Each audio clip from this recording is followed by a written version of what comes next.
اب جب کہا گیا صلاۃ عمود الدین ہے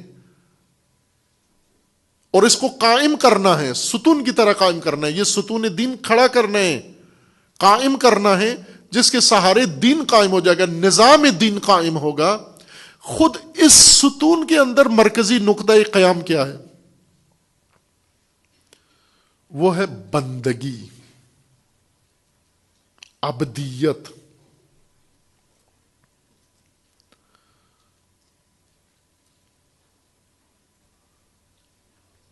بندگی سارا راز اسی ایک نقطے کے اندر ہے، بندگی کے اندر. انسان کو اللہ تعالیٰ نے بہت کچھ عطا کیا ہے، نعمتیں عطا کی ہیں، ظاہری عطا کی ہیں، معنوی عطا کی ہیں، عقل دیا ہے، دل دیا ہے، ارادہ دیا ہے، بہت کچھ دیا ہے. بندگی کس چیز کا نام ہے؟ یہ سب کچھ آباد دنیا کے اندر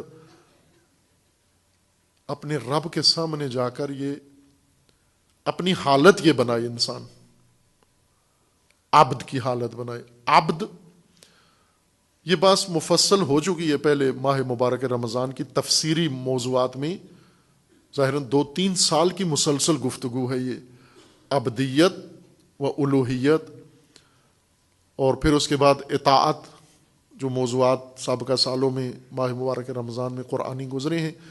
اس موضوع کو تفصیل سے سمجھنے کے لیے وہاں رجوع کرنا ہوگا آپ کو. عبد کہتے کس کو ہیں؟ عربی زبان میں عربی لفظ ہے عبد، اس کا ترجمہ فارسی میں ہوتا ہے بندہ، اور بندگی اس سے نکلا ہوا لفظ ہے، بندہ سے بندگی ہے. عرب جس تہذیب میں سرزمین میں رہتے ہیں، صحرا ہے، اس صحرا کے اندر ان کے گزر بسر حیوانات کے ساتھ ہوتی ہے. صحرائی جانوروں میں اونٹ زیادہ ان کے کام آتا ہے. صحرا میں مستقل راستہ نہیں ہو سکتا، چونکہ صحرا میں جب ہوا چلتی ہے، آندیاں آتی ہیں، ریت ایک جگہ کی ریت اٹھ کے دوسری جگہ جا پڑتی ہے. مثلا آپ رات کو راستہ بنائیں، رات کو طوفان آئے گا، ریت کا وہ راستہ سارا چھپا دے گا، اور جہاں راستہ بنایا تھا وہاں ٹیلا بنا ہوا ہوگا. پاکستان کے کچھ علاقوں میں ہیں، ریگستان ہے، آپ تجربے کے لیے وہاں جا کے کبھی دیکھ سکتے ہیں. یہ پنجاب کے اندر بھی ریت کا ریتلا علاقہ ہے، وہاں پکی سڑکوں کے اوپر بھی آپ جائیں، اس سڑک کے اوپر واپس آئیں گے تو جہاں سے پہلے گزرے تھے وہیں پہ ریت کا ٹیلا بنا ہوگا. ہوا چلی، وہ چھوٹی ریت اٹھا کے ساری اس نے سڑک پہ جمع کر دی. بلوچستان ریگستان ہے، اکثر ایران ریگستان ہے، عرب سرزمین ساری ریگستان ہے. ریت کے ریگستانوں میں رہنے والے یا گزرنے والے انہیں پتہ ہے کہ ریت چلتی رہتی ہے، ہوا کے دوش پر اڑتی رہتی ہے ریت. ریتلے اور ریگستانی زمینوں کی ایک خاصیت یہ ہے کہ اس میں راستے پکے نہیں ہوتے، مستقل راستے نہیں ہوتے. آپ چل کے راستہ بنائیں، ریت اس کو چھپا دیتی ہے، ختم کر دیتی ہے، اور ناہمواری پیدا کر دیتی ہے. عربوں کو ایک بڑی دشواری یہ ہوتی تھی، راستے ایک علاقے سے دوسرے علاقوں میں پہنچنے والے، چونکہ ریگستان ایک جیسا ہوتا ہے اور اس میں پتہ بھی نہیں چلتا کہ مشرق کدھر ہے، مغرب کدھر ہے، جنوب کدھر ہے، شمال کدھر ہے. ریگستانی زندگی کی یہ مشکل ہے. جیسے سمندروں میں بعد میں یہ کمپاس اور قبلہ نما اور یہ چیزیں دریافت ہوئیں، جس وجہ سے پہلے زمانے میں ستاروں کی مدد سے جہتیں ڈھونڈتے تھے، اور دن کو تو ستارے بھی نہیں ہوتے، دن کو زیادہ مشکل ہو جاتی تھی. بس رات کو تو ستاروں سے پتہ چل جاتا تھا مشرق مغرب شمال جنوب کیا ہے. دن کو ستارے نہیں ہوتے، سمندروں میں بھی لوگ گم ہو جاتے تھے، صحراؤں میں بھی گم ہو جاتے تھے. اس لیے ان کی ایک بڑی ضرورت یہ تھی کہ ان کے پاس راستے ہوں، اور نزدیک ایک شہر سے یا ایک آبادی سے دوسری آبادی تک یا اپنے مد نظر مقام تک پہنچنے کے لیے نزدیک راستہ ہو. اور راستہ بھی چونکہ اونٹ پر انہوں نے سفر کرنا ہے، اونٹ اترائی چڑھائی میں نہیں جا سکتا، اس کو ہموار راستہ چاہیے ہوتا ہے. اور اونٹ سخت سنگلاخ زمینوں پر بھی نہیں چل سکتا، اونٹ کو چلنے کے لیے نرم راستہ چاہیے. ریت نرم ہوتی ہے اور ریت چونکہ متحرک ہوتی ہے، سرگردان ہوتی ہے، ناہموار بھی ہو جاتی ہے. عربوں کو راستہ چاہیے ہموار اور نرم اور نزدیک. راستہ محفوظ رکھنا ان کے لیے بڑا مشکل کام ہوتا تھا. قریب کے لوگ یا اکثر گزرنے والے وہ کوئی ایسی نشانیاں لگاتے تھے تاکہ پتہ چلے کہ راستہ یہاں سے ہے. اگر کسی علاقے میں چونکہ بدلتے راستے جو روزانہ ہی حالت بدل جاتے تھے تو یہ تو ہر جگہ تھے، لیکن کچھ راستے ایسے تھے عربوں کے ہاں جو ایک دفعہ بن گئے، آباد ہو گئے، رفت و آمد شروع ہوئی ان کے اوپر، پھر ناہموار نہیں ہوتے تھے، یا اگر ناہموار ہوتے تو وہ فوراً انہیں ہموار کر لیتے تھے. اور وہ راستے سخت بھی نہیں ہوتے تھے اونٹوں کے چلنے کے لیے، نرم بھی ہوتے تھے، ریگستانی ہوتے تھے، سنگلاخ نہیں ہوتے تھے وہ راستے. کچھ راستے عرب یا بنا لیتے تھے یا ایک دفعہ بن گئے تو قائم رہتے تھے یا اسے وہ قائم رکھ لیتے تھے خود. ان راستوں کو عرب کہتے تھے الطریق المعبد. معبد راستہ، معبد راستہ یعنی نرم راستہ، ہموار راستہ، سیدھا راستہ، نزدیک راستہ. یہ خصوصیات تھیں معبدیت کی. عربوں کے پاس ایک اور چیز مشکل یہ ہوتی تھی کہ وہاں سیدھے درخت نہیں ہوتے. کھجور کا درخت سیدھا ہوتا ہے، باقی کوئی چیز ایسے درخت اگتے ہی نہیں ہیں جو سیدھی لکڑی ہو، جیسے باقی دنیا میں ہے یا ٹھنڈے علاقوں میں، برفانی علاقوں میں بہت سارے صنعتی لکڑیاں ہیں، سیدھے درخت اگتے ہیں. عربوں میں یہاں سیدھا درخت صرف کھجور ہے. وہ شجر نبات معبد، عربوں کی ایک آرزو ہوتی تھی کہ سیدھی ٹہنی کوئی بن جائے، سیدھا درخت کوئی بن جائے. جیسے بعض والدین کی بڑی ایک آرزو ہے کوئی ایک بچہ تو انسان نکل آئے بیچ میں سے. پیدا تو 1 درجن کیے ہیں لیکن نوع بشر سے ایک بھی نہیں لگتا ان میں سے. آرزو ہوتی ہے نا ماں باپ کی، بڑی دلی آرزو ہوتی ہے کہ ایک تو سیدھا نکل آتا. سیدھا یعنی معبد. اسی طرح ان کے جانور تھے، جانوروں میں اونٹ ہیں، ڈانچیاں اور ناکا. ان میں سے کچھ جانور ایسے ہوتے ہیں بڑے وحشی ہوتے ہیں، سواری نہیں دیتے، سامان نہیں اٹھاتے، قابو نہیں آتے. لیکن کچھ بڑے رام ہوتے ہیں جانور، اور وہ تربیت کرنا پڑتی ہے ان کو. وہ اونٹ جس کو تربیت کر کے رام کر لیں، اشارے سے بیٹھے اشارے سے اٹھے، اس پہ بچہ بٹھائیں، بچے کو سواری دیتا ہے، اس پہ عورت بٹھائیں، عورت کو سواری دیتا ہے.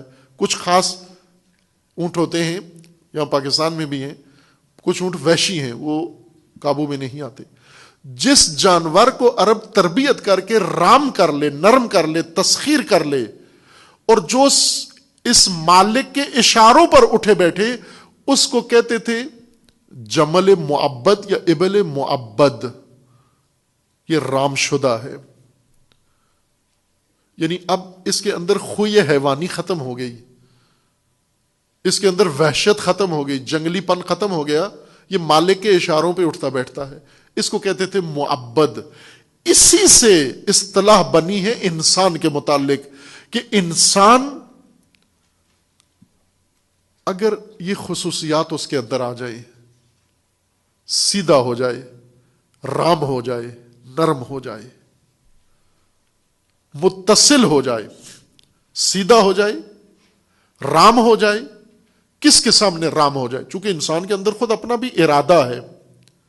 جیسے میں نے بچے کی مثال دی نا، جب تک بچے کا اپنا ارادہ نہیں ہوتا، ہر الا بلا کھاتا ہے. جو ہی اس کا ارادہ بنتا ہے، چھوٹا سا بچپنے کا کچلو سا ارادہ بنتا ہے، اسی وقت سے ضد کرنا شروع کر دیتا ہے. کھانا پیش کرو نہیں کھاتا، روٹی پیش کرو نہیں کھاتا، دودھ پیش کرو نہیں کھاتا. اب کیا ہو گیا تجھے؟ تو کل ہر کچرا کھا رہا تھا اٹھا اٹھا کے، ماں کی انگلی پکڑ کے منہ میں ڈال لیتا تھا، تو ہر کپڑا ہر چیز تو منہ میں ڈالتا تھا، اب کھانا بھی منہ میں نہیں جانے دیتا. تو کیا فرق کیا پڑا؟ فرق یہ پڑا تھا کہ کل تک اس میں ارادہ نہیں تھا، آج اس میں ارادہ بن گیا ہے. خوب ارادہ بننے کے بعد اب اپنا ارادہ استعمال کرتا ہے. لیکن اگر یہی بچہ اپنا ارادہ ہونے کے باوجود جو ماں کہے وہی کرتا جائے، تلخ پلائے تلخ پی لے، شیرین پلائے شیرین پی لے، اس کا مطلب یہ ہے کہ یہ بچہ ارادہ رکھنے کے باوجود رام ہو گیا ہے، یہ معبد ہے، یہ تسخیر شدہ ہے، یہ نرم ہے۔ لیکن وہ بچہ جس کو ماں کہے اٹھو یہ بیٹھ جائے، جس کو ماں کہے چپ کرو یہ شور کرے، جس کو ماں کہے ادھر بیٹھو یہ ادھر جا بیٹھے۔ کتنی مائیں ساری عمر ان کی اس میں گزر جاتی ہے، ایک کو پیدا کرتی ہیں، پالتی ہیں، بڑا کرتی ہیں، ساری عمر اس کے ساتھ آرام سے بیٹھ، اور وہ ہر کام کرتا ہے سوائے آرام سے بیٹھنے کے، آرام سے نہیں بیٹھتا۔ معبد نہیں ہے، معبد نہیں یعنی وحشی ہے، اسی میں گزرتے آرام سے بیٹھ، آرام سے نہیں بیٹھتا، کیونکہ اب صاحب ارادہ ہو گیا ہے۔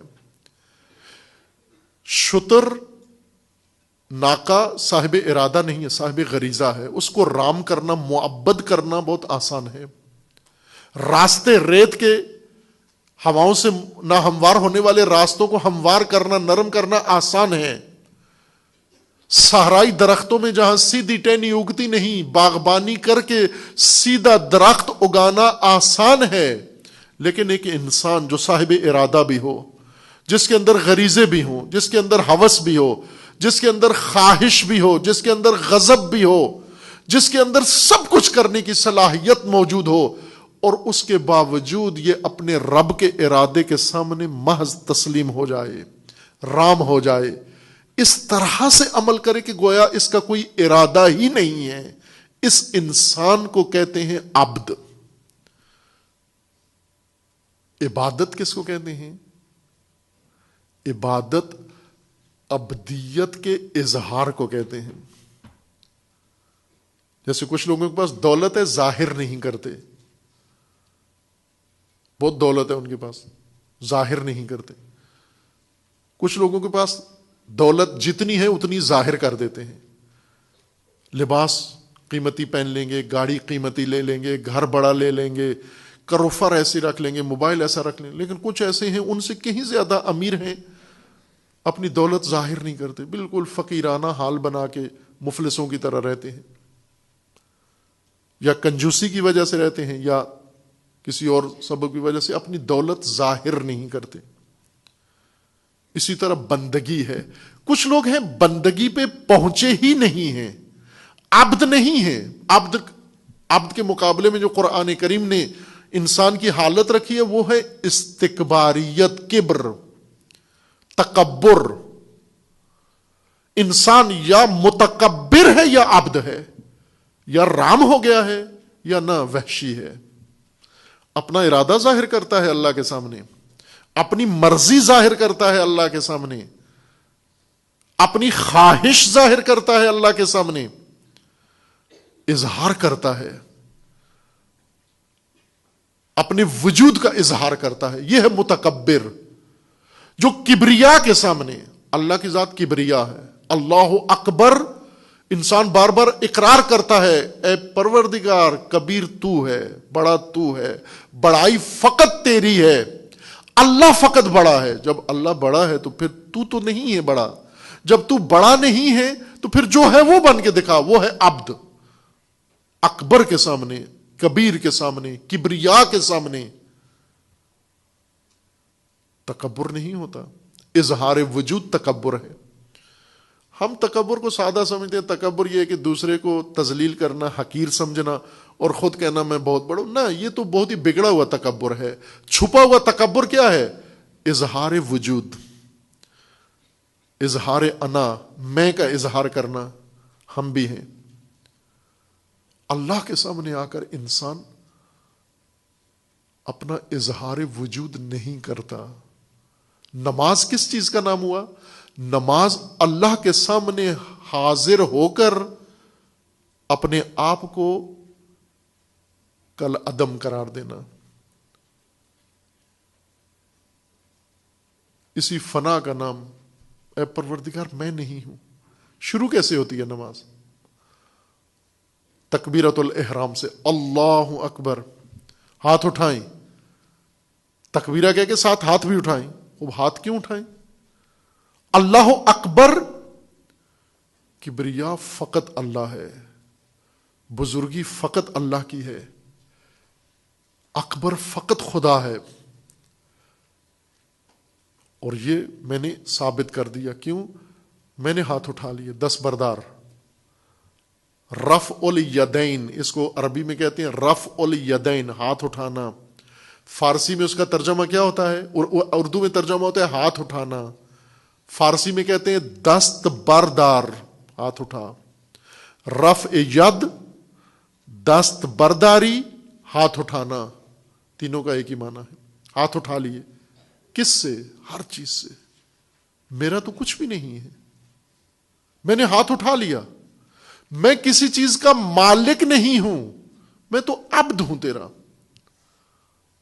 میں بندہ ہوں تیرا، تیرے ارادے کے سامنے تسخیر ہوں. یہ حالت، یہ عبدیت قائم کر، اس عبدیت کا قیام ہو، تیرے وجود کا اصل مرکزی رکن عبدیت ہو، اور تیری زندگی کا سارا ڈھانچہ اس عبدیت کے گرد کھڑا ہو. یہ نماز ہے. روح اس کی عبدیت ہے، بندگی.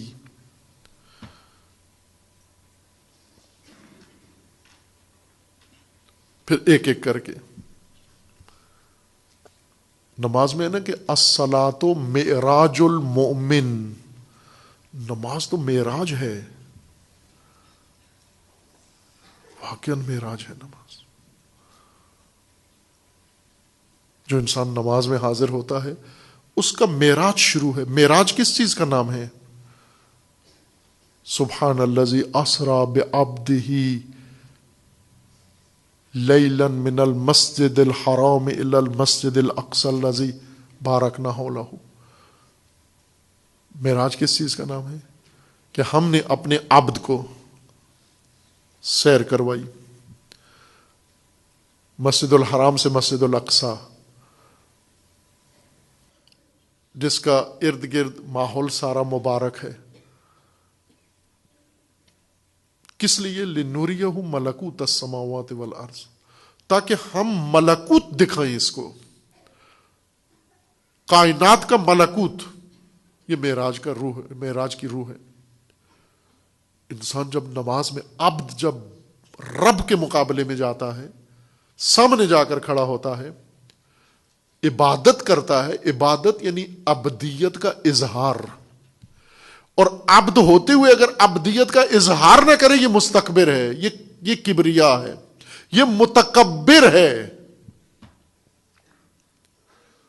نماز نہ پڑھنا تکبر ہے.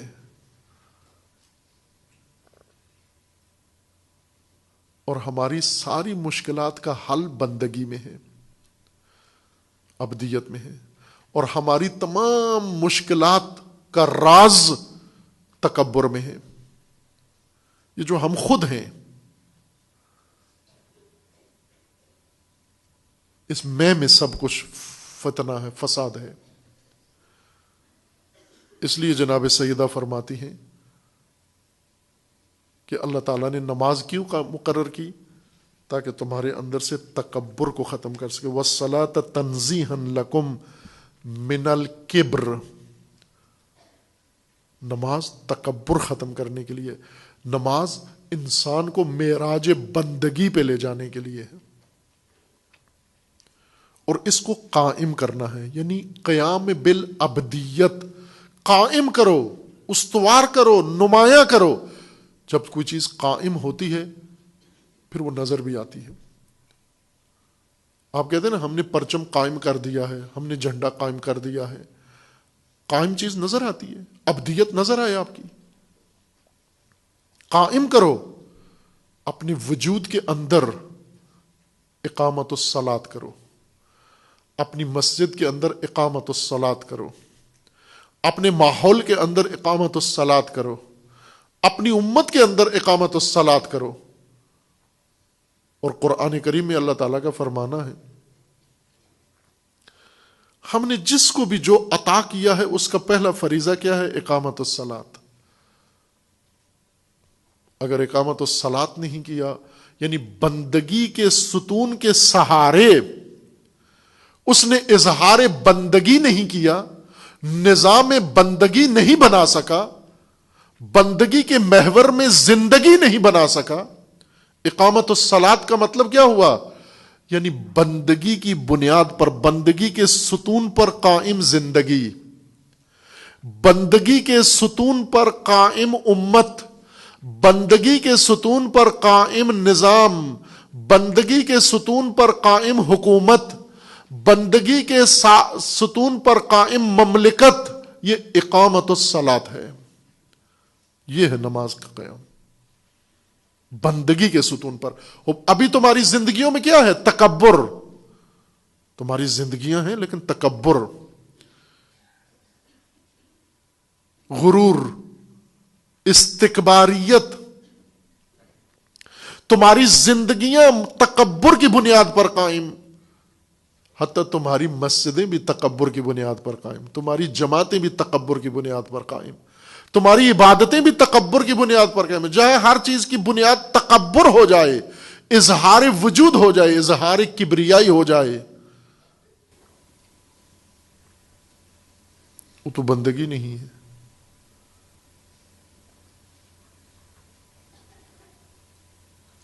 دیکھا دین فاطمی کتنا خوبصورت ہے.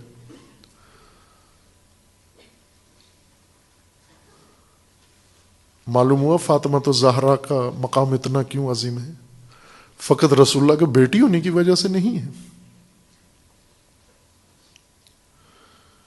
کیوں اللہ تعالیٰ کی طرف سے اتنا اہتمام ہوتا ہے فاطمہ زہرا کے لیے؟ اس لیے کہ جو راز فاطمہ تو زہرا جانتی ہیں اور بتاتی ہیں، وہ راز نہیں ہے کسی کے پاس.